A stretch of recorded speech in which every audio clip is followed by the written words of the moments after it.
누님, 지금 통화 괜찮으세요? 네, 괜찮아요. 무슨 일이에요? 아니에요. 요즘은 이 시간 되면 누님 목소리 아니면 하루가 안 끝나는 것 같아서요. 이 전화 한 통은 평범했던 노후의 시간을 조금씩 다른 방향으로 끌고 가기 시작합니다. 그날은 아무 일도 아닌 것처럼 지나갔지만 그 선택이 어떤 끝으로 이어질지는 아무도 예상하지 못했습니다. 이 이야기를 시작하기 전에 여러분의 구독과 좋아요는 따뜻한 응원의 손길이 됩니다. 안녕하세요. 저는 올해 65살인 김영숙이라고 합니다. 저는 몇 년 전에 이혼을 했어요.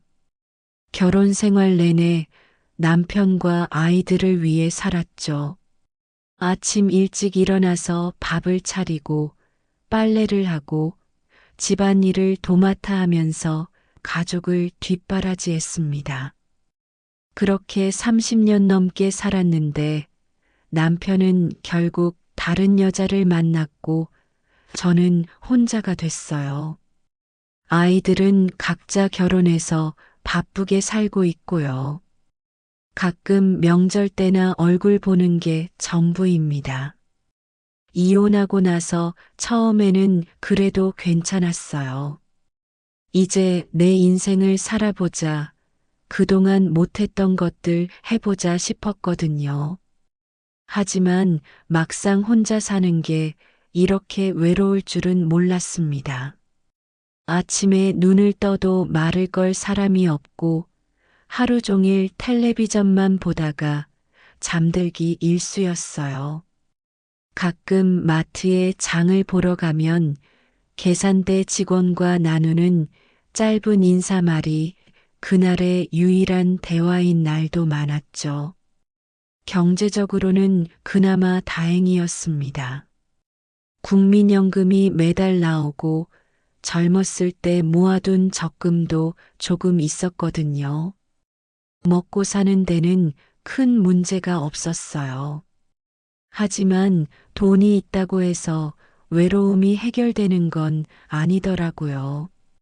오히려 시간이 갈수록 마음속이 텅 빈 것 같은 느낌이 들었습니다. 그러던 어느 날이었어요. 주민센터에 볼 일이 있어서 갔다가 게시판에 붙어 있는 공고 하나를 보게 됐죠.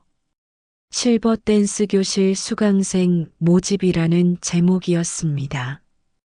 건강도 챙기고 새로운 사람들도 만날 수 있다는 내용이 적혀 있었어요. 처음에는 내가 무슨 춤을 하면서 그냥 지나치려고 했는데 자꾸 그 공고가 눈에 밟히더라고요. 집에 돌아와서도 계속 생각이 났습니다. 이대로 하루하루를 보내는 게 맞나 싶었어요. 누군가와 이야기도 나누고 몸도 움직이면서 건강도 챙길 수 있다면 나쁘지 않겠다는 생각이 들었죠. 그래서 며칠 고민하다가 용기를 내서 신청을 했습니다. 수업은 일주일에 2번, 화요일과 목요일 오후에 진행됐어요. 첫 수업에 갔을 때 저와 비슷한 나이대의 분들이 20명 정도 모여 있었습니다. 다들 어색한 표정으로 서 있었죠. 선생님은 젊은 남자분이었는데 친절하게 기본 동작부터 천천히 가르쳐 주셨어요. 처음에는 정말 어색했습니다. 몸이 말을 안 듣고 리듬도 잘 못 맞췄어요. 그런데 신기하게도 몸을 움직이니까 기분이 좋아지더라고요. 음악에 맞춰서 스텝을 밟고 손을 들어 올리는 동작 하나하나가 새로웠습니다.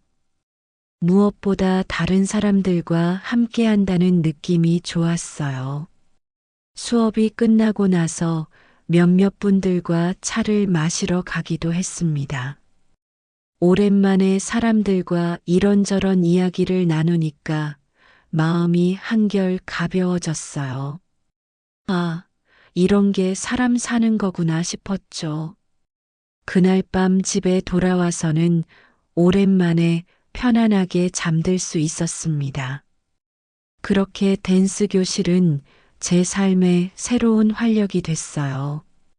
매주 화요일과 목요일이 기다려졌고 수업 가는 날에는 아침부터 옷을 골라 입으며 설레기도 했습니다.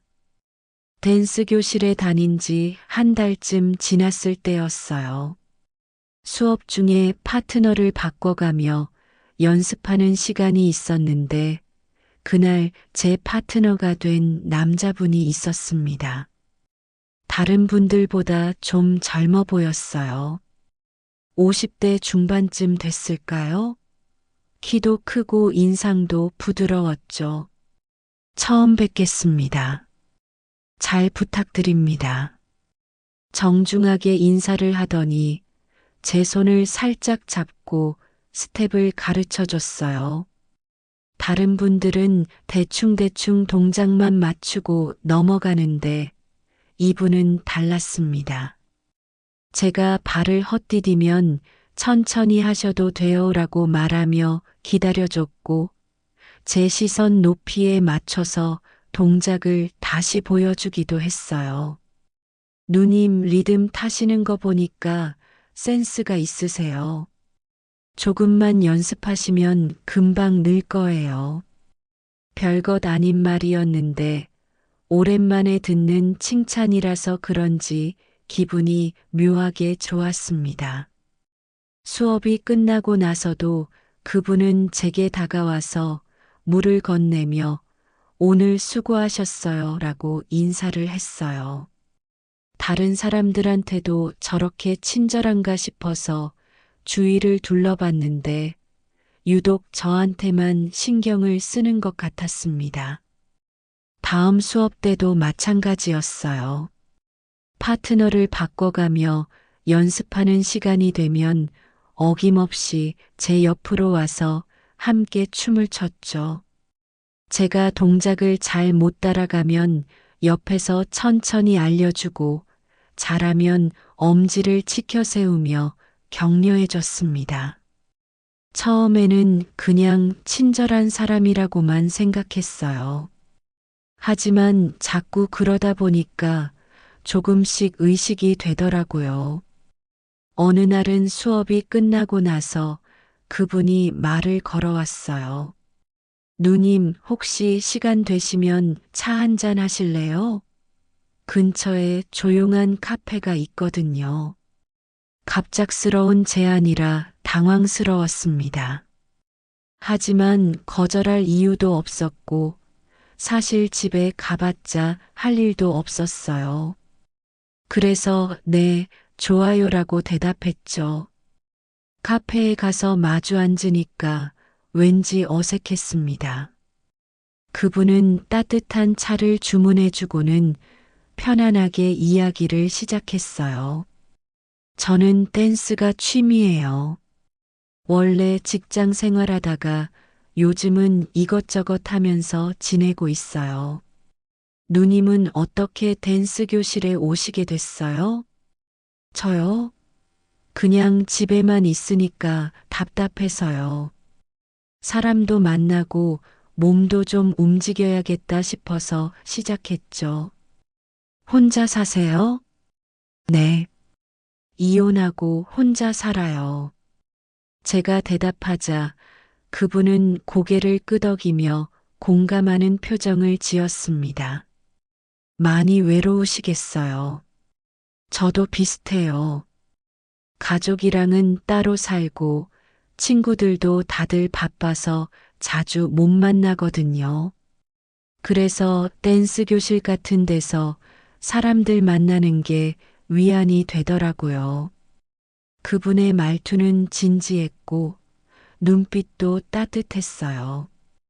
저와 비슷한 처지라고 하니까 왠지 마음이 통하는 것 같았습니다. 그날 이후로 수업이 끝나면 자연스럽게 함께 차를 마시게 됐어요. 처음에는 일주일에 한두 번 정도였는데 점점 횟수가 늘어났죠. 한 달쯤 지나니까 그분이 카카오톡 번호를 물어봤어요. 누님, 혹시 괜찮으시면 연락처 주실 수 있을까요? 수업 시간 바뀌거나 하면 알려드리려고요. 저는 별 생각 없이 번호를 알려줬습니다. 그런데 그 뒤로 그분한테서 연락이 자주 오기 시작했어요. 처음에는 오늘 날씨 좋네요. 저녁은 드셨어요? 같은 가벼운 메시지였어요. 저도 심심할 때 답장을 보내면서 자연스럽게 대화를 주고받았죠. 그러다가 어느 날부터는 전화도 오기 시작했습니다. 저녁 시간에 전화가 와서 오늘 하루 어떠셨어요? 라고 물어보면 저는 별다른 일 없었다고 대답했어요. 그러면 그분은 자기 이야기를 들려주곤 했습니다. 요즘 하는 일이 어떻고, 오늘은 어디를 다녀왔고, 뭘 먹었고, 사소한 이야기들이었지만 듣고 있으면 지루하지 않았어요. 어느 순간부터 저는 그분의 연락을 기다리게 됐습니다. 저녁 때쯤 되면 휴대폰을 자꾸 확인하게 되고 연락이 안 오면 왠지 서운한 기분이 들었어요.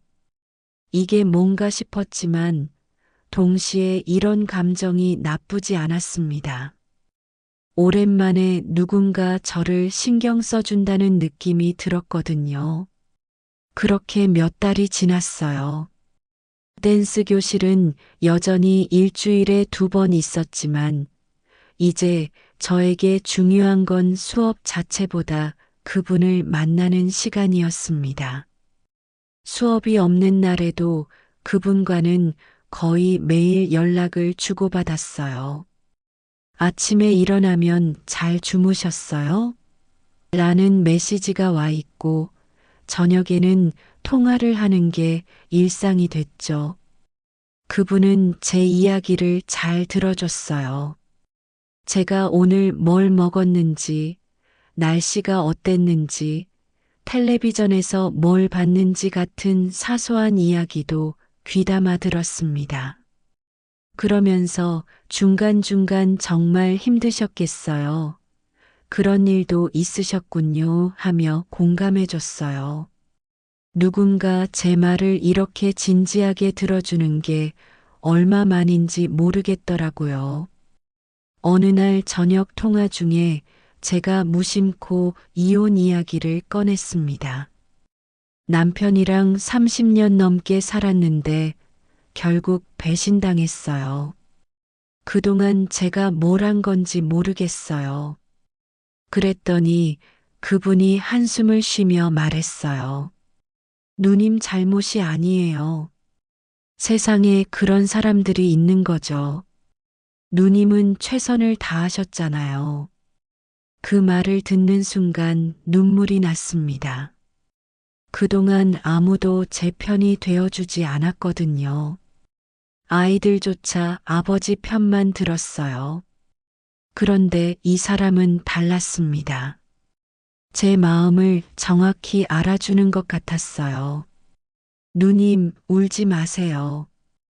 이제는 누님도 행복하실 자격이 있어요. 그날 밤 저는 오랜만에 누군가에게 의지하고 싶다는 생각을 했습니다. 다음 날 댄스 교실에서 만났을 때 그분은 제게 작은 선물을 건넸습니다. 손수건이었어요. 어제 우시는 거 들으니까 마음이 안 좋더라고요. 별거 아니지만 받아주세요. 사실 손수건 자체는 큰 선물이 아니었어요. 하지만 누군가 저를 생각해서 뭔가를 준비했다는 게 감동이었습니다. 그 뒤로 그분은 점점 더 자주 저를 찾았습니다. 댄스 교실이 없는 날에도 시간 되시면 잠깐 만날까요? 라고 연락이 왔어요. 만나면 주로 산책을 하거나 카페에서 차를 마셨습니다. 대화 주제는 다양했지만 그분은 항상 제 이야기에 집중했어요. 제가 요즘 무릎이 아프다고 하면 병원은 다녀오셨어요? 라고 물었고, 아이들이 연락을 안 한다고 하면 많이 서운하시겠어요? 라며 제 마음을 헤아려 줬습니다. 반대로 그분 이야기는 많이 하지 않았어요. 가끔 요즘 일이 좀 힘들어요라거나 집안 사정이 복잡해서요. 같은 말을 했지만 구체적으로 뭐가 어떻다는 얘기는 안 했습니다. 저는 그게 조심스러운 성격 때문이라고 생각했어요. 그런데 어느 날 그분이 조금 어두운 표정으로 말했습니다. 누님, 제가 요즘 고민이 좀 있어요. 무슨 고민인데요? 아니에요. 누님한테 말씀드릴 일은 아니고, 그냥 제가 알아서 해결할 일이에요. 그렇게 말하면서도 표정은 무거웠어요. 저는 더 이상 캐묻지 않았습니다. 그날 이후로 그분은 조금씩 자기 이야기를 꺼내기 시작했어요. 예전에 사업을 했는데 잘 안 됐다는 이야기, 가족들과 사이가 안 좋다는 이야기, 요즘 건강도 별로라는 이야기. 들어보니 저보다 더 힘든 상황인 것 같았습니다. 제가 뭘 도와드릴 수 있을까요? 제가 물었더니 그분은 고개를 저었어요. 아니에요. 누님이 옆에 계시는 것만으로도 힘이 돼요. 그 말을 듣고 나니까 제 마음도 똑같다는 걸 깨달았습니다. 이제 저에게도 그분은 없어서는 안 될 사람이 돼 있었어요. 댄스 교실에 다니던 다른 분들과는 연락도 뜸해졌고, 예전에 가끔 만나던 친구들한테도 연락을 잘 안 하게 됐죠. 제 관심은 오로지 그분에게만 쏠려 있었습니다. 주변에서 걱정하는 목소리도 있었어요.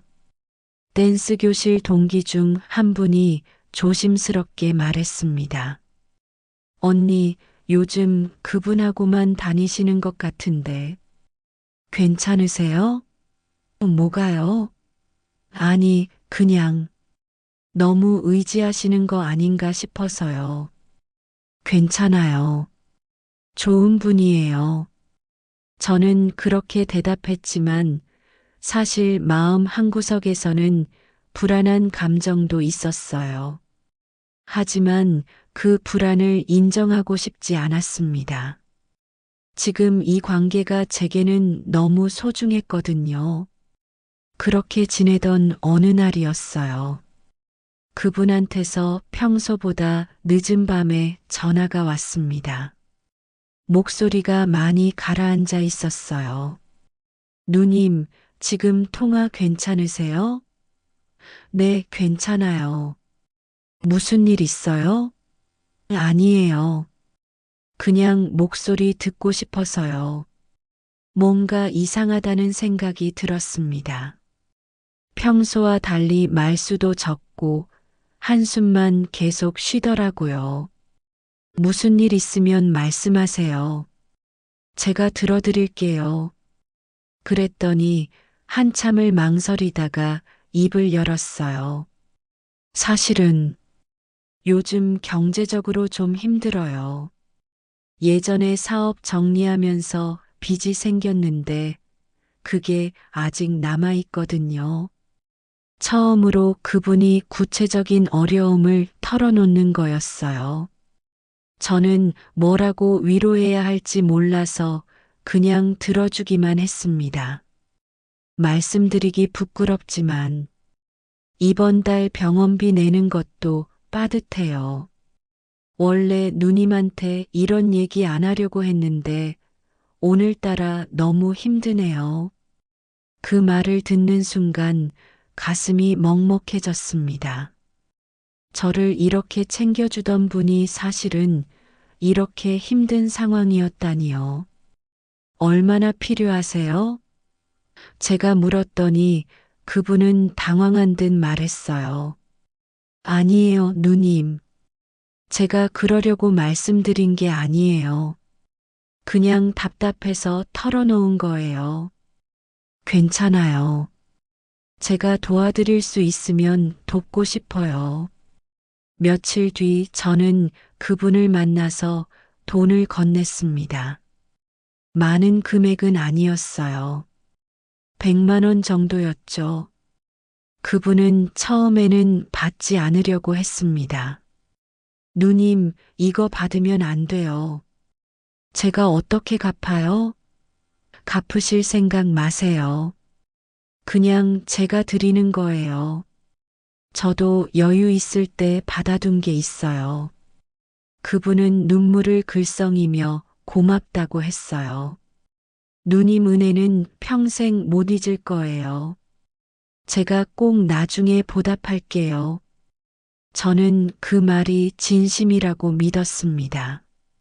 사실 돈보다 중요한 건 이 사람이 제 옆에 있어주는 거였거든요. 그런데 한 달쯤 지나서 또 연락이 왔어요. 이번에는 급하게 처리해야 할 일이 생겼다면서 도움을 요청했습니다. 누님 정말 죄송한데 이번에 빚 독촉이 심해져서요. 법적인 문제가 될 수도 있대요.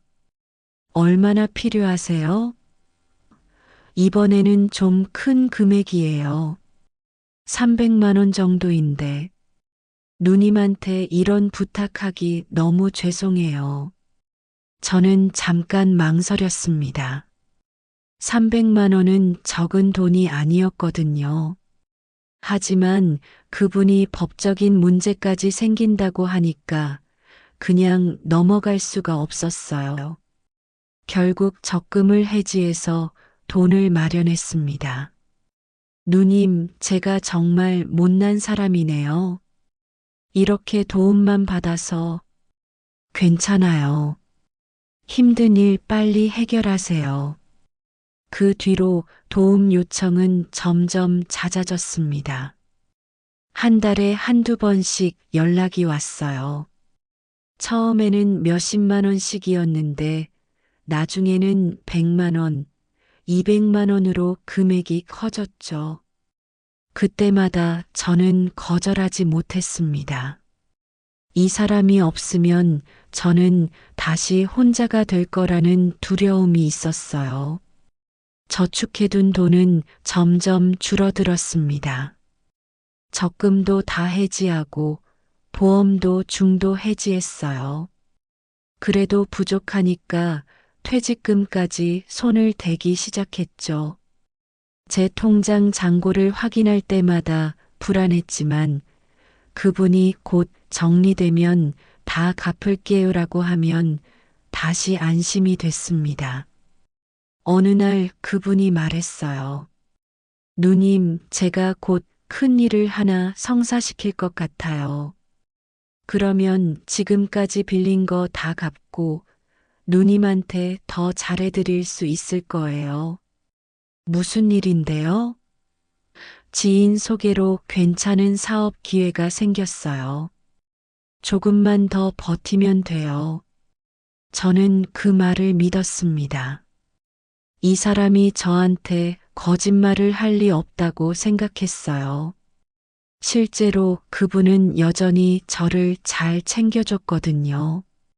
생일에는 꽃다발을 사주고 아플 때는 병원에 데려다 주기도 했습니다. 돈 문제만 아니면 저희는 정말 좋은 관계였어요. 하지만 제 재정 상태는 점점 나빠지고 있었습니다. 이제 통장에 남은 돈도 얼마 없었고 전세 보증금까지 손을 댈 생각을 하고 있었어요. 주변 사람들이 알면 말릴 거라는 걸 알았지만 저는 이미 선택의 여지가 없다고 느꼈습니다. 이 관계를 지키려면 어쩔 수 없다고 스스로를 설득했죠. 그렇게 저는 점점 더 깊은 곳으로 빠져들고 있었습니다. 결국 저는 전세 보증금까지 손을 대게 됐습니다. 그분한테서 다급한 연락이 왔어요.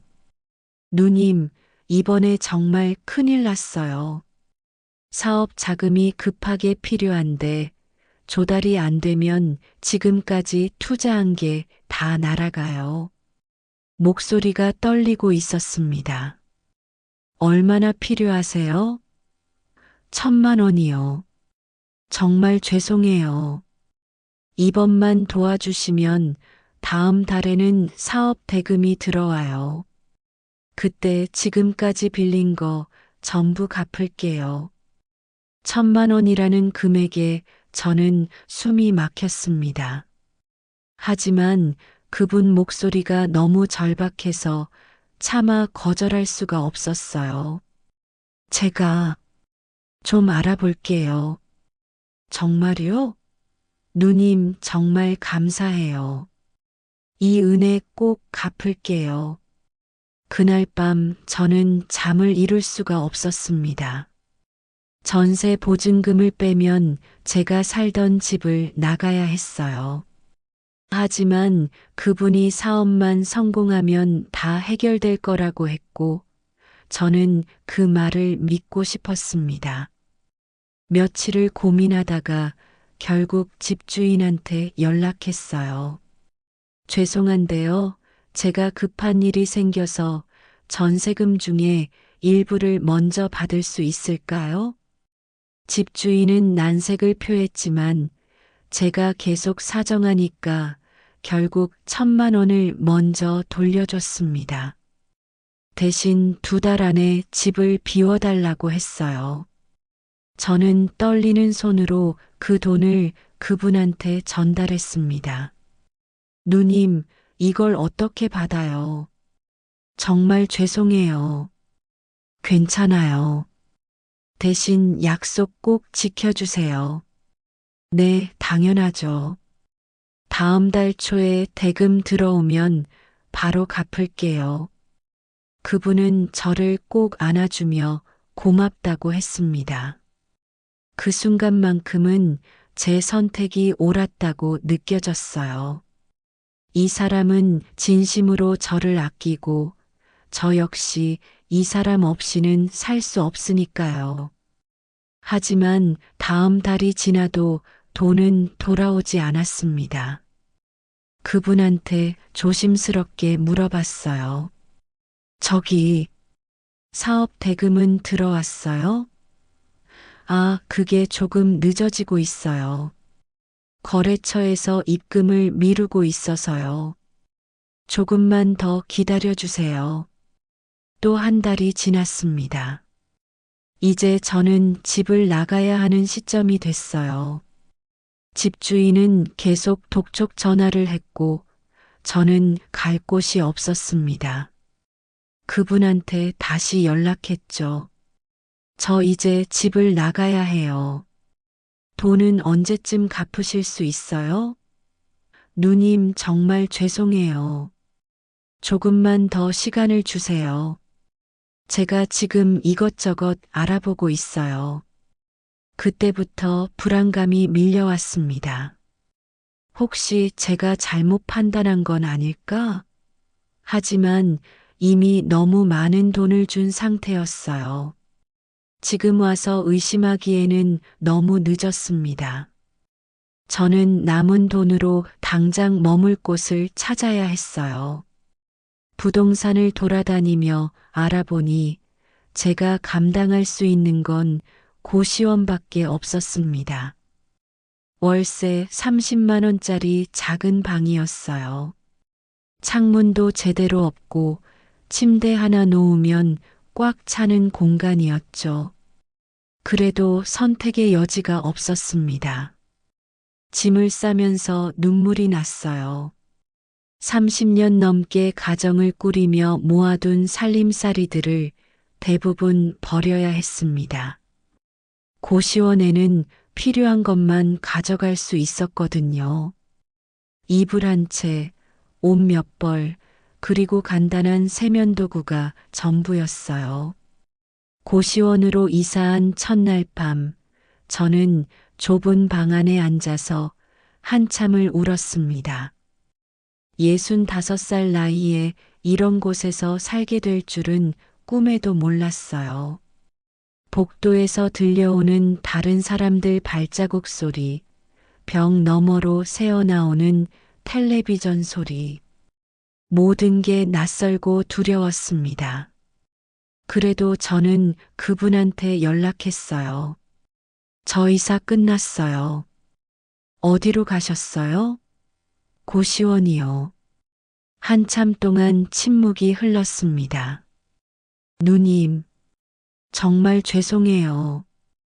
제 때문에 이렇게 됐네요. 괜찮아요. 돈만 갚아주시면 돼요. 하지만 속으로는 무너지고 있었습니다. 이제 제게 남은 건 연금밖에 없었어요.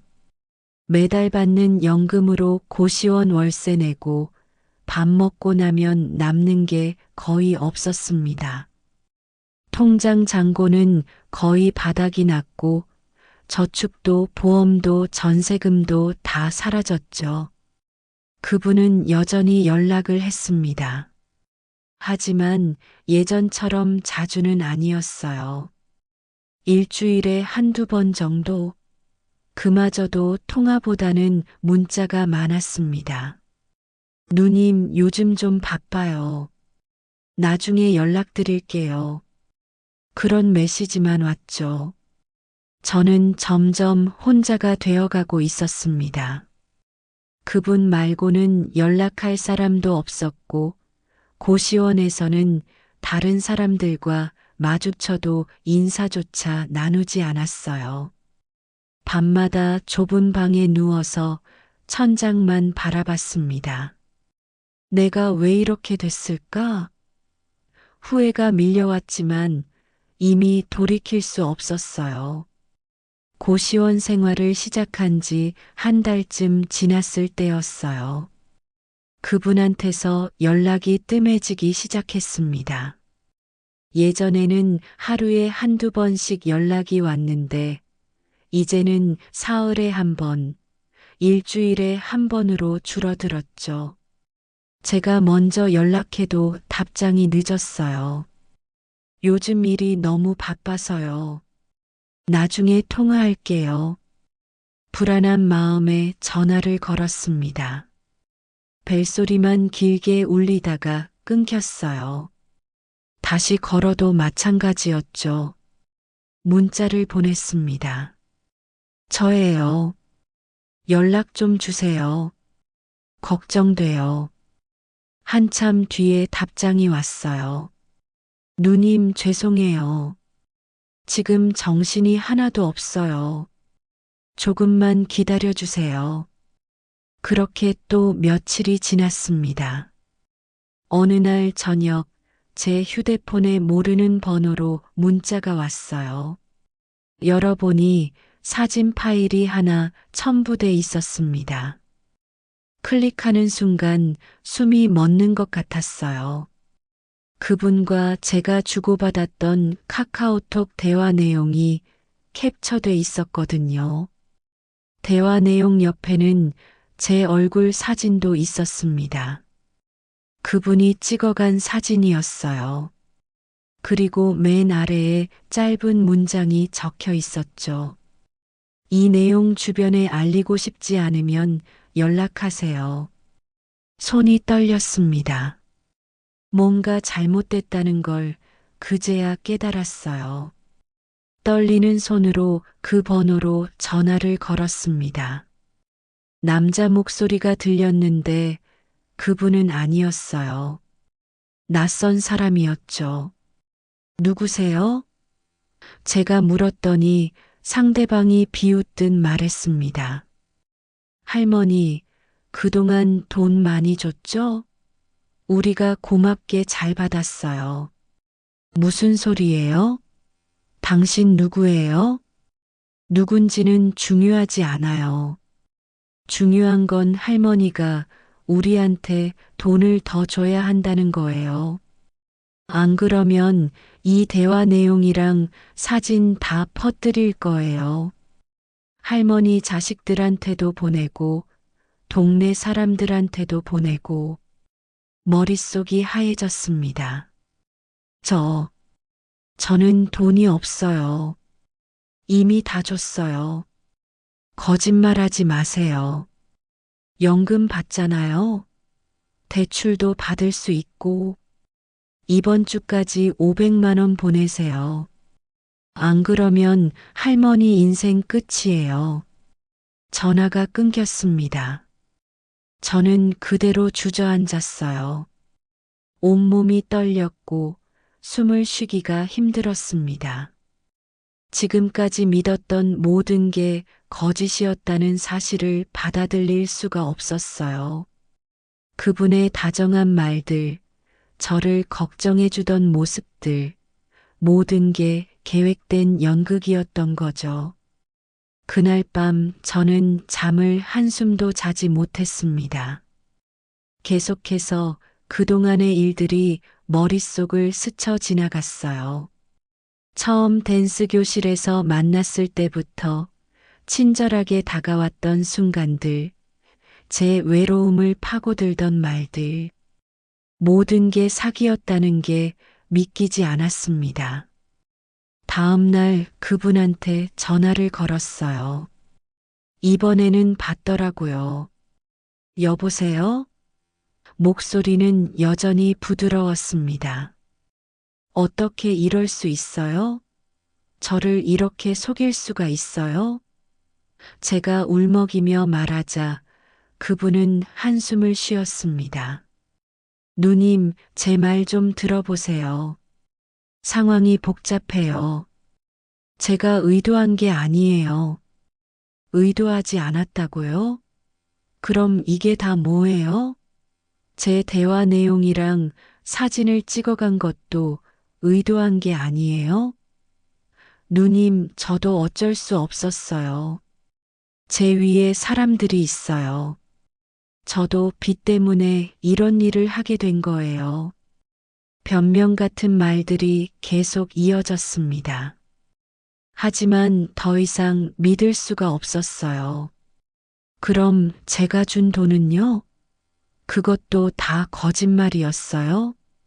돈은 제가 받은 게 아니에요. 위에서 다 가져갔어요. 저도 피해자예요, 누님. 전화를 끊었습니다. 더 이상 들을 수가 없었어요.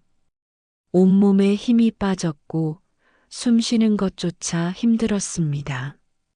제가 얼마나 어리석었는지, 얼마나 쉽게 속았는지, 부끄러움과 분노가 동시에 밀려왔어요. 며칠 뒤 또 협박 문자가 왔습니다. 할머니, 시간 다 됐어요. 돈 보냈어요? 저는 답장을 보냈습니다. 돈이 정말 없어요. 대출도 받을 수 없어요. 제발 그만해 주세요. 곧바로 답장이 왔어요. 그럼 할 수 없죠. 내일부터 사진 퍼뜨릴 거예요. 할머니 자식들 연락처도 다 알아냈어요. 공포가 엄습했습니다. 아이들이 이 사실을 알게 되면 어떻게 되는 걸까요? 저를 어떻게 볼까요? 동네 사람들이 알게 되면요? 생각만 해도 끔찍했어요. 하지만 저는 정말 돈이 없었습니다. 은행에 가서 대출 상담을 받았지만 제 나이와 소득으로는 불가능하다고 했어요. 결국 저는 아무것도 할 수 없었습니다. 그저 좁은 고시원 방에 틀어박혀서 매일 불안에 떨며 지냈어요. 휴대폰이 울릴 때마다 심장이 떨렸고 문자가 올 때마다 손이 떨렸습니다. 밥도 제대로 먹지 못했고 잠도 거의 자지 못했어요. 이렇게 사는 게 사는 건지 죽은 건지 구분이 안 됐습니다. 협박 문자가 온 뒤로 저는 며칠 동안 방 밖으로 나가지 못했어요. 밥도 제대로 먹지 않았고 잠도 거의 자지 못했습니다. 휴대폰만 울리면 심장이 떨렸고 문 두드리는 소리만 나도 숨을 죽였어요. 결국 저는 이곳을 떠나기로 했어요. 혹시라도 그 사람들이 찾아올까봐 두려웠거든요. 부동산을 돌아다닌 끝에 월세 15만 원짜리 고시원을 찾았습니다. 지하에 있는 작은 방이었어요. 계단을 내려가니 습한 냄새가 났고 복도는 어두컴컴했습니다. 방은 더 작았고 창문도 거의 없어서 낮에도 어두웠어요. 짐을 옮기는 날 택시를 탈 돈도 아까워서 버스를 탔습니다. 이불 한 채와 옷가방 하나를 끌고 버스 정류장에서 고시원까지 걸어갔어요. 숨이 차고 다리가 후들거렸지만 쉬지 않고 걸었습니다. 새 고시원에 짐을 풀고 침대에 앉으니 눈물이 났어요. 내가 왜 이렇게 됐을까? 후회가 밀려왔습니다. 외로움을 견디지 못해서 누군가의 다정한 말에 속아서 제 모든 걸 잃어버렸어요. 며칠은 그냥 방에만 있었습니다. 편의점 김밥으로 하루 한 끼를 때우고 나머지 시간은 그냥 누워 있었죠. 살아있는 건지 죽어 있는 건지 구분이 안 됐어요. 어느 날 우연히 휴대폰 사진첩을 보다가 댄스 교실 단체 사진을 발견했습니다. 밝게 웃고 있는 제 모습이 낯설었어요. 그중 한 분이 저한테 걱정된다고 말했던 게 기억났습니다. 언니, 요즘 그분하고만 다니시는 것 같은데. 그때 저는 괜찮아요라고 대답했었죠. 며칠 뒤 고시원 근처 슈퍼마켓에 장을 보러 갔다가 누군가 저를 불렀어요. 언니 맞죠? 돌아보니 댄스 교실 동기였던 분이었습니다. 깜짝 놀라서 얼굴을 돌리려고 했는데 그분이 제 팔을 잡았어요. 언니 맞네요. 그동안 어디 계셨어요? 저는 얼굴을 들 수가 없었습니다. 저는, 언니 왜 그래요? 무슨 일 있어요? 그분의 걱정스러운 목소리에 그만 눈물이 났어요. 사기를 당했어요. 그분은 저를 근처 카페로 데려갔습니다. 따뜻한 차를 시켜주고 제 이야기를 들어줬어요. 저는 처음에는 말하기 싫었지만 결국 다 털어놨습니다. 댄스 교실에서 만난 남자 이야기, 돈을 준 이야기, 협박받은 이야기까지 전부요. 언니, 왜 진작 말 안 했어요? 혼자 이렇게 힘들어하고 부끄러웠어요. 제가 너무 바보 같아서. 아니에요, 언니. 언니 잘못이 아니에요.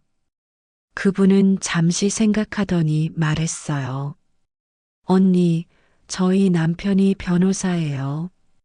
제가 부탁해 볼게요. 이런 사기 사건 많이 다뤘거든요. 아니에요, 그럴 수 없어요. 변호사 비용도 비싸고. 언니, 걱정 마세요. 제가 알아서 할게요. 일단 신고부터 해야 해요. 그날 저는 그분과 함께 경찰서에 갔습니다. 그분 남편인 변호사님도 함께 와주셨어요. 어머님, 이런 로맨스 스캠 사건이 요즘 정말 많습니다. 신고 잘하셨어요. 변호사님은 친절하게 신고 절차를 도와주시고 협박 문자와 통화 내역도 모두 증거로 제출했습니다. 어머님, 일단 신고가 접수됐으니 경찰에서 조사 들어갈 거예요. 협박범들도 추적할 거고요. 돈을 다 찾기는 어렵겠지만 최소한 더 이상의 피해는 막을 수 있을 거예요. 신고를 마치고 나오니 조금 마음이 가벼워졌어요. 그분은 저를 고시원까지 데려다 주며 말했어요. 언니, 제 번호 저장해놔요. 힘들 때 언제든 연락하세요. 혼자 있지 마세요. 고맙습니다. 정말 어떻게 갚아야 할지. 언니, 그런 말 하지 마세요. 우리 친구잖아요. 그날 밤 저는 오랜만에 조금 편하게 잠들 수 있었습니다. 여전히 모든 게 불안했지만 누군가 제 편이 되어준다는 사실만으로도 위로가 됐어요. 신고를 한 뒤로 며칠이 지났습니다. 경찰서에서 연락이 왔어요. 누님 신고하신 건으로 용의자 몇 명을 특정했습니다. 조사 진행 중이에요. 다행히 협박 문자와 전화도 뚝 끊겼습니다. 아마 경찰 조사가 시작됐다는 걸 알고 연락을 끊은 것 같았어요. 댄스 교실 동기분은 그 뒤로도 자주 연락을 주셨습니다. 언니, 밥은 드셨어요? 오늘 시간 되면 같이 저녁 먹어요. 처음에는 부담스러웠지만 그분의 따뜻한 마음을 거절할 수가 없었어요. 가끔 만나서 밥도 먹고 차도 마시면서 조금씩 일상을 되찾아갔습니다. 한 달쯤 지났을 때 변호사님한테서 연락이 왔어요. 어머님, 용의자들 검거됐습니다. 다만 이미 돈을 다 쓴 상태라 회수는 어려울 것 같아요. 예상했던 일이었지만 막상 들으니 허탈했습니다. 하지만 적어도 더 이상 협박받지 않는다는 게 다행이었어요. 어머님, 그리고 제 와이프가 어머님께 일자리 하나 알아봤대요. 괜찮으시면 한번 해보시겠어요? 일자리요?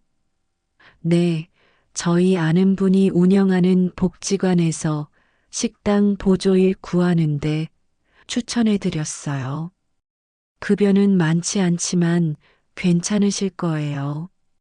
저는 고맙다고 꼭 하고 싶다고 말씀드렸습니다. 며칠 뒤 복지관에 면접을 보러 갔어요. 관장님은 친절하게 맞아주셨습니다. 누님, 일 어렵지 않아요. 설거지하고 청소하고 누님들 식사 준비 도와주시면 돼요. 그렇게 저는 일을 시작하게 됐습니다. 일주일에 닷새, 하루 4시간씩 일했어요. 한 달에 80만 원 정도 받을 수 있었습니다. 많은 돈은 아니었지만 제 손으로 버는 돈이라는 게 의미가 있었어요. 무엇보다 사람들과 만나면서 조금씩 활력을 되찾았습니다. 복지관에서 만난 다른 누님들과도 친해졌어요. 점심시간에 같이 밥을 먹으면서 이런저런 이야기를 나눴습니다. 제 사연을 아는 분은 없었지만 그냥 일상적인 대화를 나누는 것만으로도 좋았어요. 어느 날 댄스 교실 동기분이 연락을 주셨습니다. 언니, 우리 다음 주에 댄스 교실 다시 시작한대요. 같이 갈래요? 저는 잠시 망설였습니다. 그곳에서 그 남자를 처음 만났으니까요. 언니 괜찮아요. 새로운 시작이라고 생각해요. 제가 옆에 있을게요. 결국 저는 다시 댄스 교실에 나가기로 했습니다. 첫 수업날 주민센터 문을 열고 들어가는 게 떨렸어요. 하지만 그분이 제 손을 꼭 잡아줬습니다. 언니 괜찮아요. 우리 같이 해요. 수업 시간에 음악이 나오고 몸을 움직이니까 조금씩 긴장이 풀렸어요. 예전처럼 즐겁지는 않았지만 그래도 나쁘지 않았습니다. 수업이 끝나고 몇몇 분들이 반갑게 인사를 건넸어요. 오랜만이에요. 그동안 어디 계셨어요? 잠깐 개인 사정이 있었어요. 더 이상 자세히 말하지 않았고 다들 이해해 주셨습니다. 지금 제 삶은 여전히 힘들어요. 좁은 지하고시원에서 살고 잃어버린 돈도 돌아오지 않았습니다. 하지만 예전처럼 누군가에게 매달리지는 않아요. 외로움을 돈으로 채우려고 했던 제가 얼마나 어리석었는지 이제는 알거든요. 복지관에서 일하고 일주일에 2번 댄스 교실에 나가고 가끔 친구를 만나는 게 제 일상이 됐습니다. 화려하지도 않고 풍족하지도 않지만 적어도 진짜 사람들과 함께하는 시간이에요. 어느 날 복지관에서 일하다가 한 누님이 말씀하셨어요. 아가씨, 요즘 표정이 많이 밝아졌어요. 그 말을 듣고 저도 모르게 웃음이 나왔습니다. 제가 웃을 수 있다는 게 신기했어요. 가끔 후회가 밀려올 때도 있습니다. 그때 다르게 했더라면, 조금만 더 조심했더라면 하는 생각들이요. 하지만 이미 지나간 일이에요. 이제는 앞으로 어떻게 살아갈지를 생각해야 합니다. 다시는 같은 실수를 반복하지 않겠다고 다짐합니다. 외롭더라도 힘들더라도 제 힘으로 살아가겠어요. 그리고 정말 힘들 때는 주변 사람들에게 도움을 청하겠습니다. 혼자 견디는 게 강한 게 아니라는 걸 배웠거든요. 이 이야기는 특별한 누군가만의 일이 아닙니다. 외로움이 길어질수록 사람은 스스로를 지키기보다 누군가에게 기대는 선택을 하게 됩니다. 그 선택의 무게를 깨닫는 순간은 대부분 너무 늦게 찾아옵니다.